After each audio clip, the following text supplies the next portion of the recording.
Selamat pagi anak-anak, masih bertemu dengan Bu Okta ya. Hari ini kita belajar IPA tentang energi bunyi. Yuk siapkan buku tulis dan pulpen kalian. Energi bunyi adalah energi yang dihasilkan oleh getaran atau partikel-partikel udara di sekitar sumber bunyi. Nah, benda-benda yang dapat menghasilkan bunyi kita sebut sebagai sumber bunyi. Contohnya, kentongan yang kita pukul akan menghasilkan bunyi. Maka kentongan bisa kita sebut sebagai sumber bunyi. Nah, anak-anak, sekarang kita belajar tentang sifat-sifat bunyi. Bunyi memiliki 3 sifat. Yang pertama, bunyi dapat merambat dari zat padat, zat cair, dan zat gas. Kalian tahu kan contoh dari zat padat, zat cair, dan zat gas?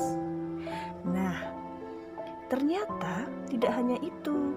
Bunyi tidak bisa merambat di ruang hampa udara, seperti di luar angkasa. Sifat bunyi yang kedua yaitu bunyi dapat diserap dan dipantulkan.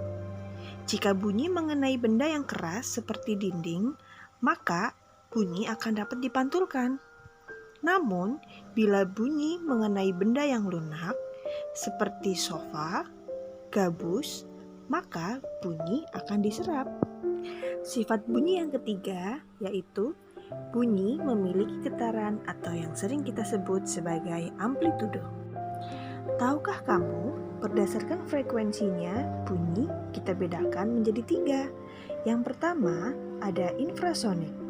Infrasonik adalah bunyi yang sangat rendah, memiliki getaran kurang dari 20 getaran per detik dan hanya dapat didengarkan oleh gajah, kuda Nil, badak, paus, cumi-cumi, sotong, dan ikan koi.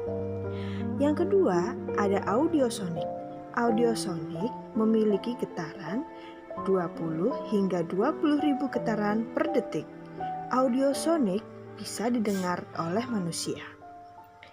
Yang ketiga, ada ultrasonik. Ultrasonik memiliki bunyi yang sangat kuat dan keras, sehingga getarannya mencapai 20.000 getaran per detik. Hewan yang dapat mendengarnya adalah kelelawar, ngengat, paus, lumba-lumba, tikus, katak, dan belalang. Yuk belajar perambatan bunyi.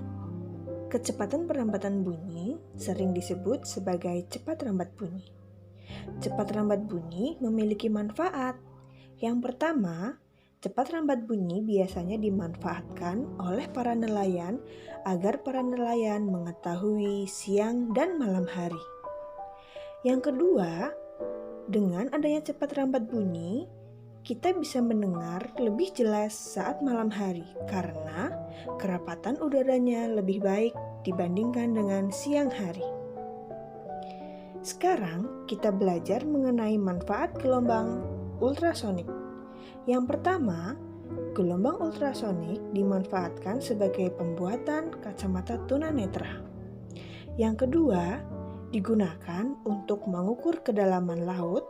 Dan yang ketiga, digunakan untuk alat kedokteran seperti USG. Faktor-faktor yang mempengaruhi kualitas bunyi ada 4, yaitu yang pertama, amplitudo. Amplitudo adalah lebar getar yang dibuat oleh sumber bunyi. Yang kedua, ada resonansi. Apa itu resonansi? Resonansi adalah peristiwa ikut bergetarnya suatu benda karena ada benda lain yang bergetar. Yang ketiga, ada jarak. Jarak adalah jauh dan dekatnya penerima bunyi. Dan yang terakhir, yang keempat, ada timbre. Timbre adalah warna bunyi.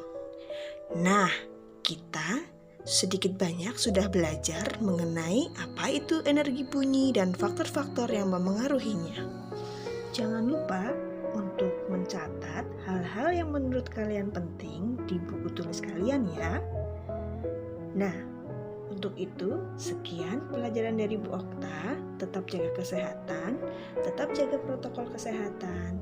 Jangan lupa istirahat cukup, makan makanan yang sehat dan bergizi, dan jangan lupa selalu olahraga. Selamat belajar anak-anak.